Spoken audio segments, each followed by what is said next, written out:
صل على سيدنا محمد يا رب صل وسلم. بسم اللہ الرحمن الرحیم. آج انشاءاللہ میں سورہ آل عمران کا رکوع نمبر 5 اور تیسرے پارے کا رکوع نمبر 15 آپ کے سامنے پیش کروں گا، اور حسب معمول سب سے پہلے اس کا لفظی ترجمہ مختصر گرامر کے ساتھ، اور پھر انشاءاللہ اس رکوع کی تفسیر بیان ہوگی. اعوذ باللہ من الشیطان الرجیم. بسم اللہ الرحمن الرحیم. وَإِذْ قَالَتِ الْمَلَائِكَةُ، اس وقت کو یاد کرو جب فرشتوں نے کہا، یا مریم، اے مریم، ان اللہ اصطفاکی، بے شک اللہ نے تجھے منتخب کر لیا ہے. اصطفا کا لفظ کئی بار ڈیفائن کر چکا ہوں. وَطَهَّرَكِ، سبح طہر، اور تجھے اللہ نے پاک کر دیا ہے. وَاصْطَفَاكِ عَلَى نِسَاءِ الْعَالَمِينَ، اور اللہ نے تیری سلیکشن کر لی ہے تمام جہان کی عورتوں پر. تجھے منتخب کر لیا ہے، سلیکٹ کر لیا ہے تمام جہان کی عورتوں پر. یا مریم، اے مریم، اقنوتی لربک، قانات یقنوتو کئی بار گزر چکا ہے، فرما بردار بننا. اقنوتی اضربی کی طرح ہے، انصوری کی طرح ہے، آرڈر کا صیغہ، کیونکہ مؤنث کا صیغہ ہے نا، تو اس لیے حضرت مریم سے خطاب ہو رہا ہے. اقنوتی، اے مریم، فرما بردار بن جا، لربکی، اپنے رب کے لیے. واسجدی، اور سجدہ کر. ورکعی، اور رکوع کر. مع الراکعین، رکوع کرنے والوں کے ساتھ. ذالک من انباء الغیب، ذالک، یہ جو باتیں ہیں، من انباء الغیب، غیب کی خبریں ہیں. نبا کی جمع انباء. نوحیہ، اوحا یوحی ایحاء، اکرم یکرم اکرامن کی طرح، یہ ہم وحی کرتے ہیں الیک، آپ کی طرف، یعنی محمد صلی اللہ علیہ وسلم سے خطاب ہے. وما کنت لدیہم، اور نہیں تھے آپ، لدیہم، ان کے سامنے. لدینا ہمارے سامنے، اور لدیہم ان کے سامنے، آپ ان کے سامنے موجود نہیں تھے. اذ، جب،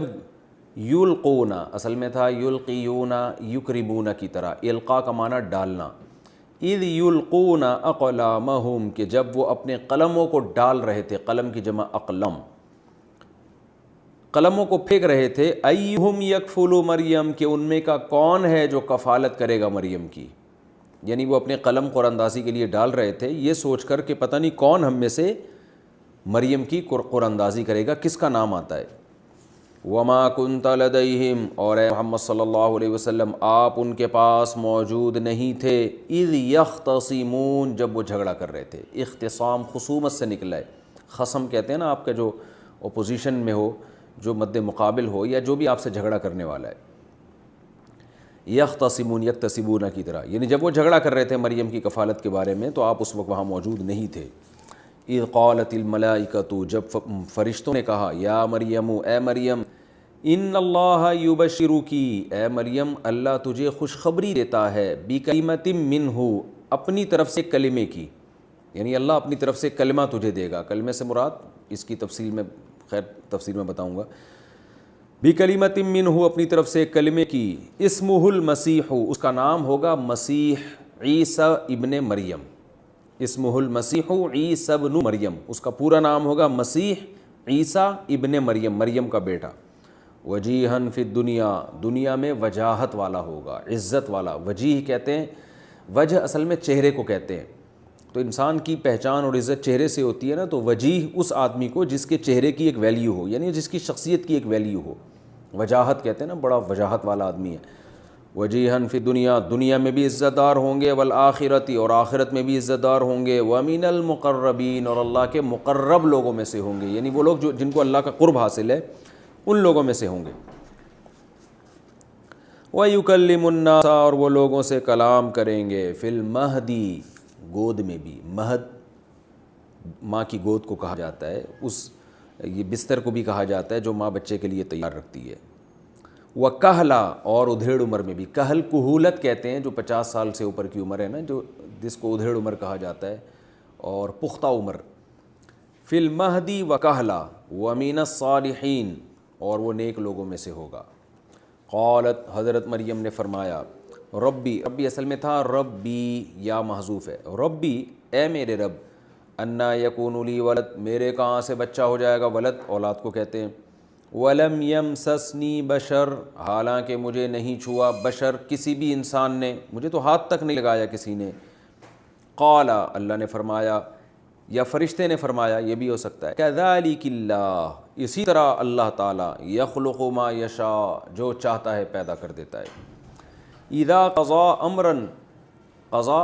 ضربہ کی طرح قضایا، جب وہ فیصلہ کرتا ہے امرن کسی بھی کام کا، فإنما، تو صرف یقول لہ، اس کام کے بارے میں کہہ دیتا ہے کن، ہو جا، فیکون، وہ ہو جاتی ہے، وَيُعَلِّمُهُ الْكِتَابَ وَالْحِكْمَةَ، اور اللہ اسے سکھائے گا کتاب، والحکمہ، اور حکمت کی باتیں، والتوراۃ، اور تورات بھی سکھائے گا، والانجیل، اور انجیل بھی سکھائے گا، ورسولاً، اور اسے رسول بنائے گا، الی بنی اسرائیل، بنی اسرائیل کی طرف، انی قد جئتکم بآیۃ من ربکم، کہ میں آیا ہوں تمہارے پاس تمہارے رب کی طرف سے نشانی لے کر، یعنی وہ یہ پیغام بندوں کو سنائے گا، یہاں ایک لفظ محذوف ہے، یقولو، وہ عیسیٰ وہ یہ کہے گا لوگوں سے، انی، کہ یہ بات کہے گا کہ بے شک میں، قد جئتکم، جئتو اصل میں تھا جیأتو، ضربتو کی طرح، کئی بار یہ لفظ آ چکا ہے، جئتکم، میں تمہارے پاس آ چکا ہوں، یہ چکا ہوں کا معنی قد کر رہا ہوں میں تمہارے پاس آ چکا ہوں، بآیۃ من ربکم، تمہارے رب کی طرف سے ایک بڑی نشانی لے کر، انی، وہ نشانی کیا ہے کہ بے شک میں، اخلق لکم، پیدا کرتا ہوں تمہارے لیے، من الطین، مٹی سے، طین مٹی کا جو گارا ہوتا ہے نا اس کو، کہیئت الطیر، پرندے کی ہیئت کی طرح، پرندے کی ہیئت کی طرح میں مٹی سے ایک چیز تخلیق کرتا ہوں، یعنی پرندے کی شکل جیسا ایک پتلا بناتا ہوں میں، فَأَنفُخُ فِيهِ، نفخ، ینفخ کا معنی ہوتا ہے ینفخ ہے کہ پھونک مارنا، فَأَنفُخُ، نفخ ینفخ، فَأَنفُخُ فِيهِ، میں اس میں پھونک ماروں گا، فَيَكُونُ، وہ ہو جائے گا، وہ جو پرندہ مٹی کا بنا ہے نا وہ ہو جائے گا، طیراً، پرندہ بن جائے گا، بِإِذْنِ اللہ، اللہ کے حکم سے، وَأُبْرِئُ الْأَكْمَحَ، اور میں شفا دوں گا، ابرأ یبرئ، ابراءً کا معنی بری کر دینا، کسی مصیبت سے نکال دینا، ٹینشن سے نکال دینا، یعنی شفا دے دینے کا معنی بھی آتا ہے، کہتے ہیں نا بری ہو گیا ہوں بھائی، میں تو اس سے بری ذمہ ہوں، وَأُبْرِئُ الْأَكْمَحَ، اکرمو کی طرح ہے، ابرئ، اکمحہ، جو پیدائشی نابینا ہونا اس کو اکمح کہا جاتا ہے، ابرئ الاکمحہ، اور میں پیدائشی نابینا کو شفا دوں گا، والابرص، برس کے مریض کو بھی، برس کہتے ہیں وہ جو سفید داغ نہیں پوری باڈی پہ پڑ جاتے، پہلے یہ مرض لا علاج تھا، والابرص، اور برس کے مریض کو بھی شفا دوں گا، واحیی الموتیٰ، اور مردوں کو زندہ کر دوں گا، احیا یحیی احیاء، اصل میں تھا احیا یا یحیی احیاء، اکرم یکرم کی طرح، اور میں مردوں کو، میت کی جمع موتیٰ آتی ہے، اور میں مردوں کو زندہ کروں گا، بِإِذْنِ اللہ، اللہ کے حکم سے، وَأُنَبِّئُكُمْ، نبأ خبر، نبأ ينبئ، سبح یسبح کی طرح، وَأُنَبِّئُكُمْ، اور میں تمہیں خبر دوں گا، بِمَا، ان چیزوں کی، تأکلون، جو تم کھاتے ہو، وَمَا تَدَّخِرُونَ، اور جو تم ذخیرہ کر لیتے ہو، اصل میں تھا تَدَّخِرُون، تکتسبون کی طرح، تو ذال کو حذف کر کے تخیرون کو نا تدخیرون پڑھا جاتا ہے، زخر سے نکلا ہے، ذخیرہ نہیں ہوتا ہے، ذال خار را، یہ ذخیرے میں لفظ آتا ہے نا، جو کچھ تم ذخیرہ کرتے ہو گھر میں اور جو کچھ کھاتے ہو میں تمہیں اطلاع دے دوں گا، فی بیوتکم، اپنے گھروں میں جو ذخیرہ کرتے ہو، بیت کی جمع بیوت، ان فی ذالک، بے شک اس بات میں، لآیۃ لکم، تمہارے لیے نشانی ہے، ان کنتم مومنین، اگر تم ایمان لانا چاہتے ہو، ومصدقاً، اور میں تصدیق کروں گا، لما بین یدی، اس چیز کی، ماں، وہ چیز، بین یدی، جو میرے سامنے ہے، یعنی جو مجھ سے، سامنے کا لفظ ہمیشہ پاسٹ کے معنی میں استعمال ہوتا ہے عربی میں، کیونکہ آپ کا ماضی آپ کے سامنے ہوتا ہے، فیوچر تو پیچھے ہوتا ہے، آپ کو نظر نہیں آ رہا ہوتا، ومصدقا لما بین یدی من التوراۃ، اور میں تصدیق کروں گا اس چیز کی جو میرے سامنے ہے، یعنی تورات کی، وَلِأُحِلَّ لَكُمْ، اور لِأُحِلَّ، اس لیے بھی آیا ہوں میں، لِأُحِلَّ، کہ تاکہ میں حلال کر دوں، احلہ اصل میں تھا احلیلا، اکرما کی طرح، اکرما یکرم، اکرام کرنا، احلل یحلل، حلال کرنا، اور تاکہ میں حلال کر دوں، لکم، تمہارے لیے، بعض الذی، بعض ان چیزوں کو حرم علیکم جو تم پر حرام کر دی ہیں، وجئتکم اور میں آیا ہوں تمہارے پاس، بآیۃ من ربکم تمہارے رب کی طرف سے نشانی لے کر، فاتقوا اللہ لہذا اللہ سے ڈرو، واطیعون اصل میں تھا اطیعونی، اطیعوا اکرموا کی طرح ہے، اطاعت کرو، نی میری، نون کے بعد یا کو حذف کر دیا، صرف زیر باقی رکھا ہے، واطیعون اور میری اطاعت کرو، ان اللہ ربی و ربکم بے شک اللہ میرا بھی رب ہے اور تمہارا بھی رب ہے، فاعبدوہ اصل میں تھا اعبدو تو عبادت کرو اس کی، ھذا صراط مستقیم یہی ہے سیدھا راستہ۔ فلما پس جب احس عیسیٰ حضرت عیسیٰ نے محسوس کیا، احس یحس احساسا یہ وہی لفظ ہے جو اردو میں جس کو احساس کہتے ہیں، اکرام، احساس اکرام، احسس یحسس اکرم یکرم کی طرح، فلما احس عیسیٰ جب عیسیٰ نے محسوس کیا، منہم ان لوگوں میں سے، الکفر کفر کو محسوس کیا کہ یہ میرا انکار کر رہے ہیں، قالا تو پکار اٹھے، کہہ اٹھے، من انصاری الی اللہ کون ہے میرا مددگار اللہ کی طرف، انصار ناصر کی جمع ہے، ناصر مدد کرنے والا، انصار مددگار، کون ہے میرے مددگار اللہ کی طرف، یعنی اللہ کے دین کی طرف کون ہے میرے مددگار، قال الحواریون تو حواری کہنے لگے، حوار اصل میں یہ حور کا لفظ آپ نے سنا ہوگا نا، تو سب نے ہی سنا ہے، جو حور عین جسے کہا جاتا ہے، اصل میں حور کا جو لفظ ہے نا عربی میں خالص سفیدی کو کہا جاتا ہے، تو اسی سے حور اور حورا کہتے ہیں وہ عورت جس کا رنگ انتہائی سفید ہو، اور حور اس کی جمع آتی ہے، تو حورا یہ ہا واو اور آ جس میں بھی ہوگا اس کا مطلب ہوگا بالکل وائٹ جس میں کوئی داغ نہ ہو، تو خالص چیز کو بھی کہا جاتا ہے، تو حواری خالص لوگ، یعنی جن کی صداقت میں منافقت کا داغ نہ ہو، جن کی وفا میں بے وفائی کا داغ نہ ہو، تو ہر لحاظ سے جو آپ کے خالص ہوتے ہیں نا، آپ کے حقیقی معنی میں خیر خواہ، تو ان کو بھی حواری کہا جاتا ہے۔ تو اللہ نے فرمایا حضرت عیسیٰ علیہ السلام کا جو ساتھ دیا نا بنی اسرائیل میں جن لوگوں نے، جیسے ہمارے نبی کے ساتھیوں کو صحابی کہا جاتا ہے، تو ایک ٹرم تھی حضرت عیسیٰ علیہ السلام کا ساتھ دینے والے جو ان کے مخلص لوگ تھے ان کو حواری کہا جاتا تھا،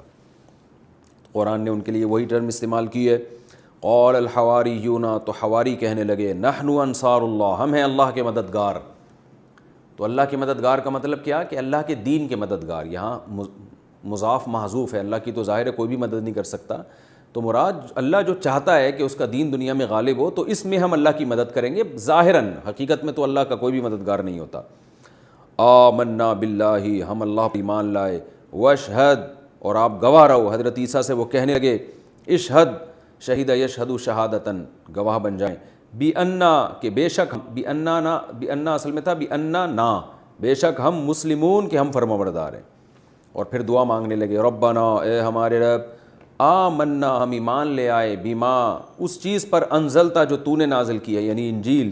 واتبعنا الرسول اصل میں تھا اتبعنا اور ہم نے اتباع کی ہے رسول کی، فاکتبنا مع الشاہدین تو بھی ہمیں لکھ لے گواہوں میں کہ ہم ان کی جو ہے گواہی دے رہے ہیں، اس میں ہمارا نام شامل کر لے تاکہ قیامت کے دن ہم انہی کے ساتھ ہوں۔ وَمَكَرُوا وَمَكَرَ اللَّهُ اور ان لوگوں نے مکر کیا، یعنی بنی اسرائیل میں جو دوسرے لوگ تھے انہوں نے مکر کیا، بری تدبیر کو مکر کہا جاتا ہے، وَمَكَرَ اللَّهُ اور اللہ نے بھی مکر کیا، اس کو صنعت مشاکلت کہا جاتا ہے، بار بار میں بتا چکا ہوں، مکر اللہ کی طرف اس کی نسبت ٹھیک نہیں ہے، اللہ بری تدبیریں نہیں کرتا، لیکن جب کسی کے جواب میں یہ لفظ استعمال کیا جائے تو یہ بلاغت کا قاعدہ ہے کہ ایک کسی کے لیے جو لفظ استعمال کیا تو وہی لفظ دوسرے کے لیے بھی استعمال کیا، تو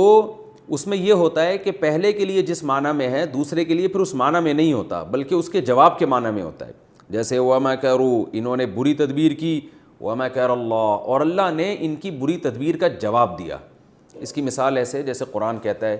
وَجَزَاءُ سَيِّئَةٍ سَيِّئَةٌ مِثْلُهَا برائی کا بدلہ اسی کے بقدر برائی ہے، یعنی کوئی آپ سے اگر برائی کرتا ہے تو آپ بھی اسی کے بقدر برائی کر سکتے ہو، حالانکہ جب آپ اس کے بقدر کرو گے تو وہ برائی تھوڑی ہوگی، وہ تو اس کی برائی کا بدلہ ہوگا جو ایک جائز کام ہوگا، لیکن چونکہ پہلے نے برائی کی ہے اور آپ اس کا بدلہ دے رہے ہیں تو اس کے لیے ورڈ وہی استعمال کرنا یہ لغت میں جائز ہے، لیکن ویسے اگر آپ استعمال کریں ایک بالکل الگ سے کہ بھائی تم بھی لوگوں کے ساتھ برائی کر سکتے ہو، تو یہ جائز نہیں ہے استعمال، برائی تو جائز نہیں ہے. تو جس نے آپ کے ساتھ برا کیا آپ اس کے ساتھ اتنا ہی برا کر سکتے ہیں. اس موقع پہ یہ لفظ استعمال کرنا جائز ہے ایسے سینٹنس میں. حالانکہ وہ جو آپ جب برا کریں گے وہ برا تھوڑی ہوگا، برا تو وہ ہے جس نے پہل کی ہے نا، آپ تو جواب دے رہے ہیں اس کو. تو یہ ایک ٹرم ہوتی ہے جو لغت میں ایک جملے میں اس طرح کے الفاظ استعمال ہوتے ہیں. جب علیحدہ سے استعمال ہوں تو ان کا مطلب کچھ اور ہوتا ہے، جب جواب میں استعمال ہو تو ان کا مفہوم کچھ اور ہوتا ہے. تو یہاں مطلب کیا ہے، وَمَا كَرُوا، انہوں نے بھی بری تدبیریں کی، وَمَكَرَ اللَّهُ، اور اللہ نے بھی ان کے مکر کا جواب دیا. یا ہم یوں کہیں گے اللہ نے بھی خفیہ تدبیریں کی، کیونکہ بری تدبیریں اکثر خفیہ طریقے سے ہوتی ہیں. تو اللہ نے بھی ان کے ساتھ خفیہ تدبیریں کی، یعنی ان کو ایسا لگا کہ ہمیں کچھ بھی نہیں ہوگا، حالانکہ اللہ نے ان کو مغلوب کر دیا، ان کو سزا دی، ان کی تدبیروں کو کالعدم کر دیا. واللہ خیر الماکرین، اور اللہ خفیہ تدبیریں کرنے والوں میں سب سے بہتر ہے. نہیں اللہ سے کون مقابلہ کر سکتا ہے. تو یہ تو اس رکوع کا لفظی ترجمہ اور مختصر گرامر ہو گئی. اب ہم اس کی تفسیر کی طرف چلتے ہیں. وَإِذْ قَالَتِ الْمَلَائِكَةُ يَا مَرْيَمُ، آپ کو پتہ ہے اس سے پہلے رکوع میں حضرت زکریا علیہ السلام کا تذکرہ ہوا کہ ان کو بڑھاپے میں اللہ نے اولاد دے دی. حضرت مریم کے وہ بے موسم پھل دیکھتے تھے اور اللہ نے پھر انہوں نے اللہ سے اولاد کا مطالبہ کیا، کیونکہ آل عمران کے احوال چل رہے ہیں. پھر اللہ نے زکریا علیہ السلام سے فرمایا کہ جب آپ کی زوجہ کو حمل ہو تو آپ نے اللہ کا ذکر کثرت سے کرنا ہے. اب حضرت مریم جو حضرت زکریا علیہ السلام کی کفالت میں بڑی ہوئی ہیں ان کے احوال ذکر کیے جا رہے ہیں. اور کیوں؟ اس لیے کہ اس سورت کا شان نزول ہی اصل میں عیسائیوں سے خطاب ہے. نبی صلی اللہ علیہ وسلم کے اہل نجران سے مکالمہ چل رہا ہے، اور اہل نجران سے خط و کتابت بھی ہوئی آپ صلی اللہ علیہ وسلم کی. تو اس سلسلے میں قرآن مجید کی آیات نازل ہوئیں اور اس میں حضرت مریم کی حیثیت کو بیان کیا جا رہا ہے، حضرت عیسیٰ کی حیثیت کو بیان کیا جا رہا ہے، ان کی عظمت کو بیان کیا جا رہا ہے. تو اللہ فرماتے ہیں وہ وقت بھی یاد کرنے کے قابل ہے جب فرشتوں نے کہا، حضرت مریم عبادت کر رہی تھیں، فرشتوں نے حضرت مریم کو کہا ان اللہ اصطفیٰ کی، اے مریم اللہ نے تجھے منتخب کر لیا ہے، وطہرک، اور تجھے پاک کر دیا ہے. پاک کا مطلب روحانی بیماریوں سے پاک کر دیا. حسد، بغض، جو آج انسانوں میں بیماریاں ہوتی ہیں نا، دنیا کی محبت، دنیا کی لالچ، ان تمام بیماریوں سے اللہ نے تجھے پاک کر دیا ہے. واصطفیٰ کی علی نساء العالمین، اور یہ جو پہلے کہا کہ اللہ نے تجھے منتخب کر دیا، اس میں یہ وہم ہو سکتا تھا کہ بھائی بہت سے لوگ سلیکٹڈ ہوتے ہیں، تو اگلے استفاء میں بتا دیا کہ معمولی سلیکشن نہیں ہے، تمام جہان کی تمام عورتوں پر اللہ نے تجھے منتخب کیا ہے. یعنی اس پہلے والے استفاء کو ڈیفائن کر دیا ہے اگلے استفاء نے. اور یہ بھی بلاغت کا ایک طریقہ ہے کہ پہلے آپ مبہم بات کریں پھر اگلے جملے میں اس کی تفصیل کریں، تو اس سے بات اور زیادہ بلیغ ہو جاتی ہے. تو اے مریم اللہ نے تجھے تمام جہان کی عورتوں پر منتخب کر لیا ہے. یا مریم اقنتی لربی کی، اے مریم تو اپنے رب کے لیے فرما بردار بنی رہے. یعنی اللہ نے جب تجھے یہ مقام دیا ہے تو تو نے بھی رب کی نافرمانی نہیں کرنی. وسجدی، اور سجدہ کرنا ہے، ورکعی، اور رکوع بھی کرنا ہے، مع الراکعین، جیسے دوسرے لوگ رکوع کرتے ہیں. سجدہ کرنا، یہ تو رکوع اور سجدہ ظاہر ہے نماز میں ہوتا ہے، تو مراد اس سے یہ ہے کہ تو نے نماز قائم کرنی ہے. اللہ کو عبادت میں سب سے زیادہ محبوب عبادت نماز لگتی ہے. اور قنت یقنت کا معنی اطاعت کرنا بھی ہوتا ہے لیکن قیام کرنا بھی ہوتا ہے. یعنی فرما بردار بن کے نماز کا جو قیام ہے نا وہ بھی قنوت ہی کہلاتا ہے. جیسے قرآن میں آتا ہے نا قوموا للہ قانتین، اللہ کے سامنے کھڑے ہو جاؤ فرما بردار بن کر. تو اس کا یہ بھی مطلب ہو سکتا ہے اے مریم تو نے قیام بھی کرنا ہے، تو نے سجدہ بھی کرنا ہے، اور رکوع کرنے والوں کے ساتھ رکوع بھی کرنا ہے. یہاں ایک سوال پیدا ہوتا ہے کہ رکوع کرنے والوں کے ساتھ رکوع کرنے کا کیا مطلب ہے؟ سجدہ کرنے والوں کے ساتھ سجدہ کرنے کا تو اللہ نے ذکر نہیں کیا. اقنتی لربی کی مع القانتین بھی نہیں کہا کہ تو نے قنوت کرنا ہے قنوت کرنے والوں کے ساتھ، تو نے سجدہ کرنا ہے سجدے کرنے والوں کے ساتھ. رکوع میں یہ فرمایا کہ رکوع کرنے والوں کے ساتھ. تو یاد رکھیں یہاں ساتھ کا مطلب جماعت سے نماز پڑھنا نہیں ہے، کیونکہ عورت کے لیے اصل حکم یہی ہے کہ وہ جماعت سے نماز نہ پڑھے، گھر میں نماز پڑھے. یہاں مطلب یہ ہے کہ جیسے دوسرے لوگ نماز میں رکوع کرتے ہیں تو آپ نے بھی ان کے ساتھ یعنی ان کی طرح نماز میں رکوع کرنا ہے، ان کی فہرست میں شامل ہونا ہے. تو ان کے ساتھ کا مطلب ان کی فہرست میں شامل ہونا. وجہ اس کی یہ ہے کہ مفسرین میں ایک بہت بڑی جماعت کی رائے یہ ہے کہ یہود کو جو اللہ نے نماز دی تھی انہوں نے آہستہ آہستہ جلد بازی میں نماز میں رکوع ہی غائب کر دیا. آج بھی میرا خیال ہے یہودی نماز پڑھتے ہیں شاید اس میں رکوع نہیں ہے. میں نے جو نیٹ پہ ان کی نمازیں دیکھی اس میں رکوع نظر نہیں آیا ہمیں، وہ ڈائریکٹ سجدہ کرتے ہیں. اس کی مثال ایسے ہے جیسے ہمارے ہاں بعض لوگ اسپیڈ میں جب نماز پڑھتے ہیں تو رکوع کے بعد قوما کا حکم ہے نا کہ کھڑے ہو جائیں، لیکن میں نے خود بہت سے ایسے لوگوں کو دیکھا ہے کہ ادھر ابھی کھڑے ہوئے ہی نہیں کہ ایک دم سجدے میں چلے گئے، ان کو لگتا ہے کہ بہت ٹائم لگ جائے گا اگر ہم رکوع سے کھڑے ہو گئے۔ تو یہودیوں نے بھی دنیا کی محبت میں اپنی نماز کو اتنا مختصر کیا تھا کہ رکوع میں جانے کے بجائے وہ رکوع کو اسکپ کر کے ڈائریکٹ آہستہ آہستہ پہلے رکوع مختصر ہوا پھر شارٹ ہی ہو گیا۔ تو نماز پراپر اصل میں ان کو بھی یہی بتائی گئی تھی جس میں رکوع بھی ہے۔ تو اللہ نے حضرت مریم سے فرمایا کہ تم نے ایسے نماز نہیں پڑھنی کہ اس میں رکوع غائب ہو جائے، بلکہ جو نیک لوگ پرہیزگار لوگ ابھی بنی اسرائیل میں باقی بچے ہیں وہ رکوع کرتے ہیں، تو تم نے بھی ان کی فہرست میں شامل ہو کر تم نے بھی رکوع کرنا ہے۔ یعنی نماز پراپر رکوع والی ہونی چاہیے، جلد بازی والی نماز نہیں ہونی چاہیے۔ تو یہ مطلب ہے، اس سے عورت کی جماعت کی نماز کی اہمیت ثابت نہیں ہوتی، کیونکہ اگر یہ ہوتا تو پھر اللہ سردے کا بھی حکم دیتا کہ سردہ بھی کرو سردہ کرنے والوں کے ساتھ، قنوت بھی کرو قنوت کرنے والوں کے ساتھ۔ خالص رکوع کا ذکر اس لیے کیا کہ رکوع بنی اسرائیل میں جو ہے وہ ان کی نمازوں میں غائب ہو چکا تھا۔ تو اللہ تعالیٰ نے یہاں حضرت مریم کو حکم دیا کہ تو نے عبادت پہ قائم رہنا ہے۔ یہ جو اللہ نے حضرت مریم کو فرشتوں کے ذریعے حکم دیا، یہ الہام ہے جو اہل اللہ کو ہوتا ہے، اور یہ قرآن سے ثابت ہے، کیونکہ حضرت مریم نبی نہیں تھی۔ وجہ کیا ہے؟ قرآن مجید میں اللہ نے صاف طور پر فرمایا سورہ مومنون میں کہ وما ارسلنا قبلک الا رجالا نوحی الیہم، ہم نے جتنے بھی پیغمبر بھیجے ہیں سب مرد بھیجے ہیں، یعنی کسی عورت کو اللہ نے نبی نہیں بنایا۔ تو حضرت مریم علیہ السلام نبی نہیں ہے کیونکہ عورت ہیں، لیکن فرشتے ان کو وحی بھی کر رہے ہیں، ہم کلام بھی ہو رہے ہیں۔ تو اس سے پتہ چلتا ہے کہ غیر پیغمبر کو بھی فرشتے اس سے بھی ہم کلام ہو سکتے ہیں۔ تو یہ جو فرشتے جب پیغمبر کے علاوہ کسی سے بات چیت کریں اور اس کو وحی کریں تو اس وحی کو اصطلاح میں وحی نہیں بلکہ الہام کہا جاتا ہے، اور وہ وحی جو نبوت والی ہوتی ہے اس میں اور اس میں فرق ہوتا ہے۔ وہ فرق یہ ہوتا ہے، دو فرق علماء نے بیان کیے ہیں۔ ایک تو یہ کہ وہ وحی کا بنیادی مقصد اللہ کا پیغام بندوں تک پہنچانا ہوتا ہے، اگرچہ ہر وحی میں کوئی پیغام نہیں چھپا ہوا ہوتا، لیکن اس کا بنیادی مقصد یہ ہوتا ہے کہ یہ وہ وحی ہوگی جس میں پیغمبر اللہ کا پیغام اللہ کے بندوں تک پہنچائیں گے۔ دوسری بات یہ کہ وہ وحی بہت زیادہ قطعی ہوتی ہے، اس کا انکار کفر ہے، جبکہ الہام والی جو وحی ہے اس میں اس بات کا امکان ہوتا ہے کہ جس کو وحی ہو رہی ہے وہ اس کا اپنا دماغی تخیل نہ ہو، ایسا نہ ہو شیطان دل میں وسوسے ڈال رہا ہو اور آپ اس کو فرشتے کا الہام سمجھے، اس میں اس بات کا امکان ہوتا ہے۔ لیکن قرآن نے چونکہ بتا دیا کہ حضرت مریم پہ جو وحی ہوئی تھی وہ صحیح تھی، تو اب ہمارے لیے اس پر ایمان لانا فرض ہو گیا ہے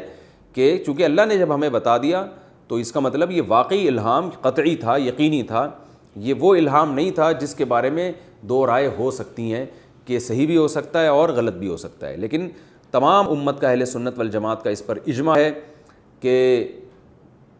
پیغمبر کے علاوہ بھی الہام ہو سکتا ہے، لیکن اس الہام میں قطعیت نہیں ہوتی، اس بات کا امکان ہوتا ہے کہ شیطانی تصرف ہو۔ یہی وجہ ہے کہ وہ شرعی حکام میں حجت نہیں ہوتا۔ جیسے اگر آج کسی کو الہام ہو جائے کہ بھئی تم نے فجر کی نماز نہیں پڑھنی، معاف ہے، تو یہ کالعدم ہے، یہ الہام، اس کی کوئی حیثیت نہیں ہے۔ حتیٰ کہ اس الہام سے کوئی کسی چیز کا مستحب ہونا بھی ثابت نہیں ہوتا، کیونکہ کسی چیز کے مستحب ہونے کے لیے، حلال یا حرام ہونے کے لیے شرعی دلیل کی ضرورت ہے، اور شرعی دلیل وہ قرآن و سنت ہے۔ تو اس لیے ہاں جو شریعت کے علاوہ چیزیں ہیں ان میں الہام جو ہے وہ ولی کی کرامت ہو سکتی ہے، اسے کوئی چیز اللہ خبر دے سکتے ہیں مستقبل کی، اور کچھ بھی ہو سکتا ہے۔ لیکن آج کل جو اس الہام کے نام پہ سینٹر کھلے ہوئے ہیں یہ سب فضول چیزیں ہیں، کیونکہ ولی کے لیے متبع سنت ہونا ضروری ہے، اور کبھی کبھار الہام ہو جاتا ہے، یہ نہیں ہوتا کہ پورے سینٹر ہی چلنا شروع ہو جائے الہاموں سے۔ ذالک من انباء الغیب، اللہ تعالیٰ اس کلام کے دوران نبی صلی اللہ علیہ وسلم کی نبوت کو بھی بیان کرتے ہیں کہ یہ تو اہل کتاب کی باتیں ہیں، لیکن آپ ان کو کتنے بہترین انداز سے بیان کر رہے ہیں۔ یہ جو اہل نجران کے قاصد آپ کے پاس آئے ہوئے ہیں، ان کو اسی سے دیکھ کے یقین کر لینا چاہیے کہ آپ اللہ کے سچے پیغمبر ہیں، کیونکہ ان کی باتیں ہیں جو انجیل میں لکھی ہوئی ہیں، اور یہ یہود و نصارہ کو یہ باتیں پتہ ہیں اور ان کی تاریخی کتابوں میں ہیں، لیکن آپ اتنے اہتمام سے، اتنے بہترین انداز سے ان کو بیان کر رہے ہیں، جبکہ آپ نہ لکھنا جانتے ہیں نہ پڑھنا جانتے ہیں، اور یہود و نصارہ کے ساتھ آپ کا میل جول بھی نہیں رہا۔ آپ تو مکہ میں رہے ہیں، اور مکہ میں تو مشرکین مکہ کے ساتھ آپ کا میل جول رہا ہے، جن کو اہل کتاب کی باتیں بھی نہیں پتہ تھیں۔ تو یہ خود اس کی علامت ہے کہ آپ اللہ کے سچے نبی ہیں، اس لیے فرمایا ذالک من انباء الغیب، یہ غیب کی خبریں ہیں، نوحیہ الیک، اے بھی ہم آپ کی طرف ان کو وحی کر رہے ہیں، وما کنت لدیہم، آپ اس وقت موجود نہیں تھے اذ یلقون اقلامہم، جب یہ لوگ اپنے قلموں کو پانی میں پھینک رہے تھے، ایہم یکفل مریم، کہ کون مریم کی کفالت کرے گا۔ اس وقت آپ وہاں تھوڑی موجود تھے، لیکن آپ وہ واقعہ ایسے بیان کر رہے ہیں جیسے آپ کے سامنے ہو۔ وما کنت لدیہم اذ یختصمون، اور آپ اس وقت بھی موجود نہیں تھے جب وہ جھگڑا کر رہے تھے کہ کون مریم کی کفالت کرے گا، اور اس وقت بھی موجود نہیں تھے اذ قالت الملائکۃ، جب فرشتوں نے مریم سے کہا۔ تو اللہ نے بتا دیا کہ یہ سب باتیں آپ غیب کی خبریں ہیں، خود یہ باتوں کا اتنے خوبصورت انداز سے بیان کر دینا اتنی بلاغت کے ساتھ، یہ خود آپ کے سچے نبی ہونے کی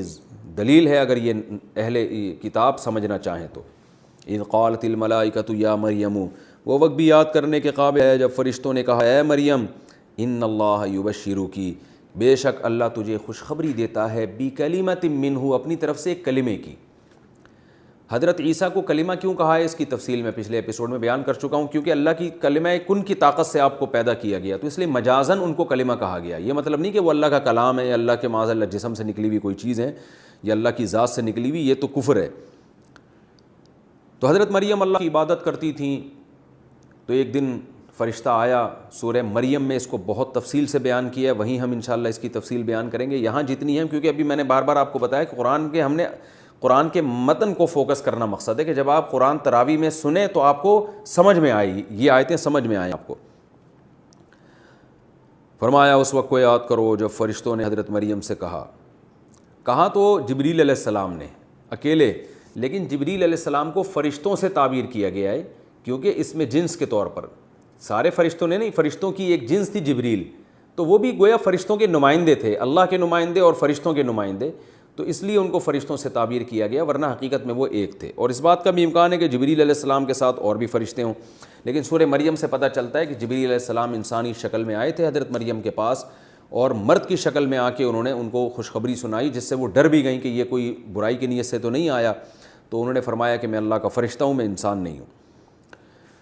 کہا کہ اے مریم ان اللہ یبشرک بکلمۃ منہ، اللہ تمہیں خوشخبری سناتے ہیں کلمے کی جو اس کی طرف سے ہوگا، اسمہ المسیح، جیسے اللہ نے حضرت یحییٰ کا نام پہلے ہی رکھ دیا پیدائش سے پہلے، تو حضرت عیسیٰ کا نام بھی پہلے رکھ دیا، المسیح، ان کا نام ہوگا مسیح، یہ لقب ہے حضرت مسیح، نام تو عیسیٰ ہے، لقب مسیح۔ مسیح کیوں کہا جاتا ہے، اس کے بہت سارے علماء نے اس کی وجوہات بیان کی ہیں، راجح باتیں دو ہیں، ایک تو یہ مسح سے نکلا ہے، مس کا معنی چھونا، تو وہ چھوا کرتے تھے، ظاہر ہے برس کے مریض کو ہاتھ لگایا وہ ٹھیک ہو گیا، مادرزاد نابینا کو ہاتھ لگایا وہ ٹھیک ہو گیا، تو مس سے نکلا ہے۔ بعض نے کہا ہے کہ یہ سیح فی الارض سے ہے، زمین میں چلنا پھرنا،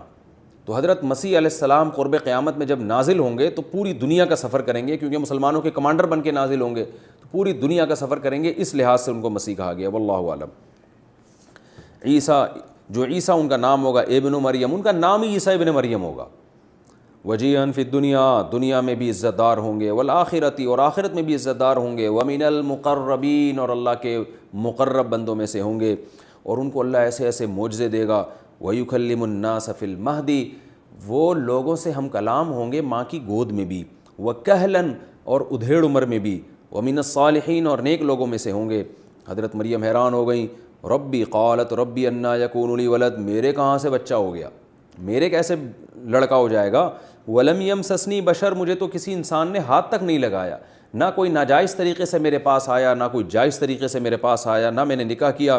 تو فرشتے نے کہا کذالک اللہ یخلق ما یشاء، اسی طرح اللہ جو چاہتا ہے پیدا کر دیتا ہے، اذا قضا امرا، جب وہ کسی کام کا فیصلہ کر دے، فانما یقول له کن، تو وہ صرف اتنی بات کہتا ہے کہ ہو جا، فیکون، وہ بات ہو جاتی ہے۔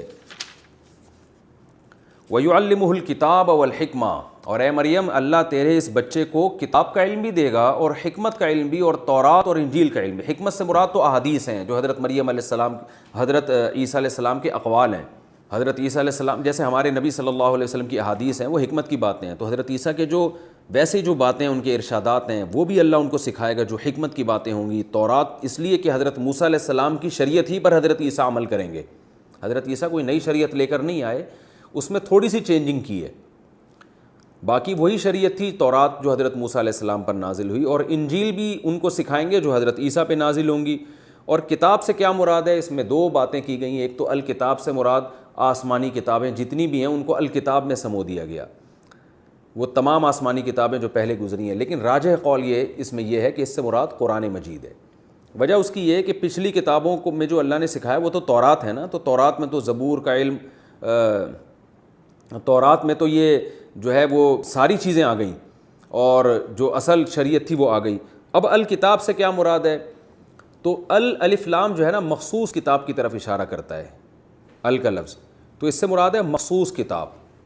یہ کسی اور پیغمبر کے بارے میں اللہ نے نہیں فرمایا کہ اللہ ان کو الکتاب کا علم بھی دیں گے۔ تو حضرت عیسیٰ علیہ السلام کے بارے میں صحیح احادیث سے اور قرآن سے اور اجماع صحابہ اور اجماع امت سے پتہ چلتا ہے کہ حضرت عیسیٰ علیہ السلام قرب قیامت میں نازل ہوں گے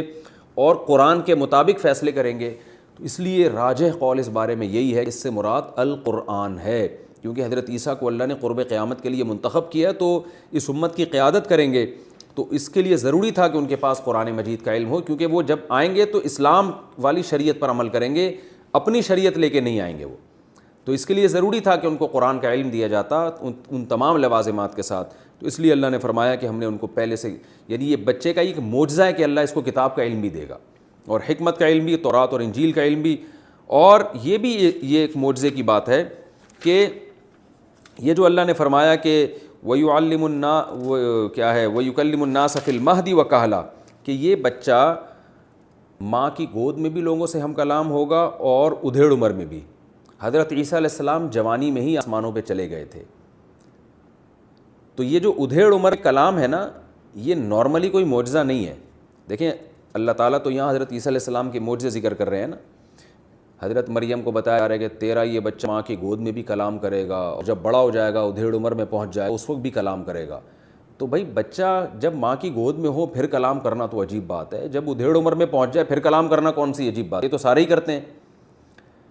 تو آج قرآن کی صداقت پتہ چلتا ہے کہ یعنی اس میں اشارہ دے دیا کہ عام طور پر کوئی شخص ادھیڑ عمر میں کلام کرے تو معجزہ نہیں ہے، لیکن عیسیٰ کا اس عمر میں کلام کرنا اس لیے معجزہ ہے کہ عیسیٰ کو اس عمر سے پہلے ہی اٹھا لیا جائے گا آسمانوں پہ، اور یہ قرب قیامت میں نازل ہو کر جب اس عمر میں کلام کرے گا تو یہ معجزہ ہوگا کہ ہزاروں سال کے بعد اللہ نے ان کو دنیا میں بھیجا اور وہ اس عمر میں پہنچنے کے بعد لوگوں سے کلام کریں۔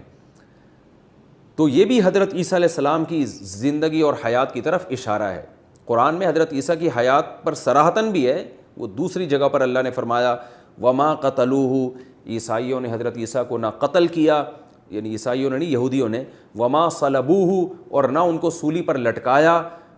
بل رفعہ اللہ الیہ، بلکہ اللہ نے ان کو اپنی طرف اٹھا لیا۔ اور حدیث میں بھی آتا ہے کہ حضرت عیسیٰ علیہ السلام زندہ ہیں، قرب قیامت میں نازل ہوں گے۔ تو قرآن اور حدیث میں یہ مسئلہ دوسرے مقام پہ بہت صراحت سے بیان کر دیا، لیکن یہاں بھی اشارے ہیں کہ اے مریم تیرا یہ بچہ بچپن میں بھی ماں کی گود میں ہم کلام ہوگا، اور ادھیڑ عمر میں پہنچنے کے بعد بھی ہم کلام ہوگا۔ تو اس وقت تو حضرت مریم کو بھی اندازہ نہیں ہوا گو کہ اللہ نے اس میں کیا خوشخبری سنائی اور کیا معجزے کا تذکرہ کیا ہے، لیکن جب حضرت عیسیٰ آسمانوں پہ زندہ اٹھے ہیں تو پھر دنیا کو پتہ چلا کہ اس آیت کا مطلب کیا ہے، اور حضرت عیسیٰ کا ادھیڑ عمر میں پہنچ کے لوگوں سے ہم کلام ہونا یہ واقعی ان کا ایک معجزہ ہوگا۔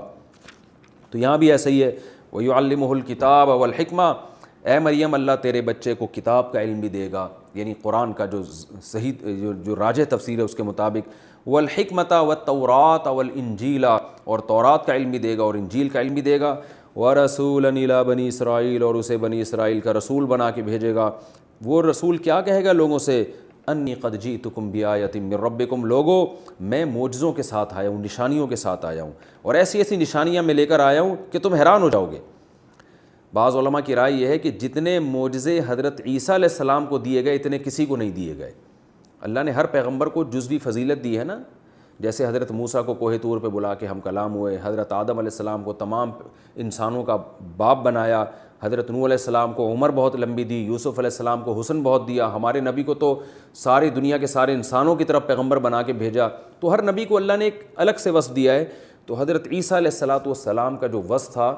وہ معجزوں کی کثرت اور معجزوں کی نوعیت بھی بہت ہی عجیب، یعنی وہ کام جو بالکل ناممکن سمجھے جاتے ہیں۔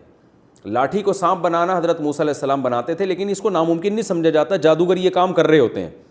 حقیقت میں نہیں کرتے، نظر کا دھوکہ دیتے، لیکن بظاہر ایسا لگتا ہے۔ لیکن عیسیٰ ابن مریم کو وہ معجزے دیے گئے جو جادوگر بھی نہیں کر سکتے، یعنی دھوکہ دینے کے لیے بھی وہ جادو نہیں کیا جا سکتا، نظروں کو دھوکہ دینے کے لیے ایسے معجزے دیے گئے۔ وہ کیا معجزے تھے؟ حضرت مریم کو بتایا جا رہا ہے کہ یہ عیسیٰ جب نبی بنیں گے تو یہ لوگوں سے، یعنی یہ پیدا ہوں گے اور جوان ہوں گے تو لوگوں سے یہ کلام کریں گے اور یوں کہیں گے انی اخلق لکم، کہ لوگوں میں تمہارے لیے بناؤں گا من الطین، مٹی کے گارے سے، کہیئۃ الطیر، ایک پرندہ کی شکل بناؤں گا، فانفخ فیہ، اور اس میں پھونک ماروں گا، فیکون طیرا باذن اللہ، اللہ کے حکم سے وہ حقیقت میں پرندہ بن کے اڑنے لگے گا۔ یہ تو ممکن ہی نہیں ہے۔ وَأُبْرِئُ الْأَكْمَحَ وَالْأَبْرَصَ، پیدائشی نابینا جس کو میڈیکل سائنس فیل ہو چکی ہے، آج بھی میڈیکل سائنس یہ کہتی ہے پیدائشی نابینا کی بینائی واپس نہیں لوٹائی جا سکتی، تو میں پیدائشی نابینا کو شفا دوں گا، کوڑ کے برس کے مریض کو شفا دوں گا، اور مردوں کو زندہ کروں گا، اور یہ تمام کام بِإِذْنِ اللہ، اللہ کے حکم سے ہوں گے۔ کیا مطلب؟ یہ میں نہیں کر رہا، یہ میرے ہاتھ پہ اللہ کر رہا ہوگا۔ یعنی یہ اس لیے بتا دیا تاکہ لوگ مجھے خدا نہ سمجھنا شروع کر دیں، میرے پاس اختیارات نہیں ہیں، یہ سارے کام اللہ کے حکم سے ہو رہے ہوں گے۔ وَأُنَبِّئُكُم بِمَا تَأْكُلُونَ، اور تم گھر میں کھانا کھا کے آؤ گے، میں تمہیں بتا دوں گا تم نے کیا کھانا ہے، یہ غیب کی خبر دوں گا۔ وَمَا تَدَّخِرُونَ، اور گھر میں تم جو چھوڑ کر آؤ گے نا، ذخیرہ کرو گے، وہ بھی میں تمہیں بتا دوں گا۔ إِنَّ فِي ذَلِكَ لَآيَةً لَكُمْ إِن كُنتُم مُؤْمِنِينَ، اس میں تمہارے لیے نشانی ہے اگر تم ایمان لانا چاہتے ہو، یہ اس کی علامت ہے کہ واقعی میں اللہ کا سچا پیغمبر ہوں۔ وَمُصَدِّقًا لِمَا بَيْنَ يَدَيَّ مِنَ التَّوْرَاةِ، اور میں تمہارے پاس جو تورات ہے اس کی تصدیق کروں گا، کیونکہ اگر میں اس کا انکار کروں تو ایک نئی آزمائش ہے نا، ایک بات بھی غلط ہے اور ایک نئی آزمائش کہ وہ والے نبی صحیح تھے یا یہ والے، تو ہر بعد والا نبی پہلے والے پیغمبر کی تصدیق کرتا ہے تاکہ لوگ آزمائش میں نہ آئیں۔ تو اس لیے مصدقا لما بین یدی من التوراۃ، جو تورات تمہارے پاس ہے نا میں اس کو سچا قرار دوں گا، اسی پر تمہیں چلاؤں گا۔ وَلِأُحِلَّ لَكُمْ بَعْضَ الَّذِي حُرِّمَ عَلَيْكُمْ، اور ایک انعام میرے ذریعے سے اللہ تم پر یہ بھی کرے گا